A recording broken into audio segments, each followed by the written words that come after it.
ত্যাগী নির্যাতিতরা যদি এইভাবে হারিয়ে যায়, শুধু নমিনেশনের ক্ষেত্রে না, সারা বাংলাদেশে প্রত্যেকটা অঙ্গ সংগঠনের কমিটি সহ সবাইকে মূল্যায়ন করতে হবে দেখে দেখে, নাইলে কিন্তু দলের ভবিষ্যতে যদি কখনো দল কোনো বিপদে পড়ে তখন কিন্তু আর ত্যাগীদেরকে পাশে পাবেন না, মানুষ পাবে না।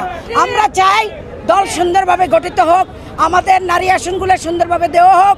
এমনও নেত্রী আমরা দেখেছি এই প্যাসিস্টের আমলে যে সংসদে দাঁড়িয়ে কথা বলতে পারেনি, স্ক্রিপ্ট দেখে দেখে বক্তৃতা দিয়েছেন।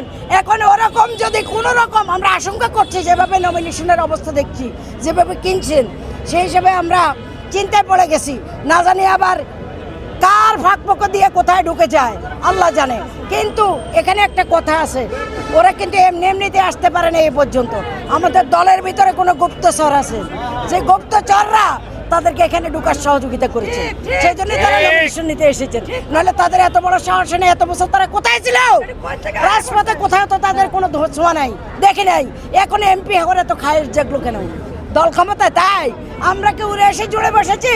আপনারা উড়ে এসে জুড়ে বসা বসন্তের কোকিল। আমরা সেই বসন্তের কোকিলদের উদ্দেশ্যে বলতে চাই, বসন্তের কোকিল বসন্তেই থাকবেন ইনশাল্লাহ। আমরা এখন যেমন প্রতিবাদ করছি, এরকম অনলাইনে অফলাইনে রাজপথে সব সময় কিন্তু প্রতিবাদ করে গেছি। বুলেটের মুখে দেখেছি, কখনো ভয় করিনি। আমাদের ফুটেজ দেখে, আমাদের প্রোফাইল দেখে আমাদেরকে মূল্যায়ন করবেন, এটা আমরা আশা করি।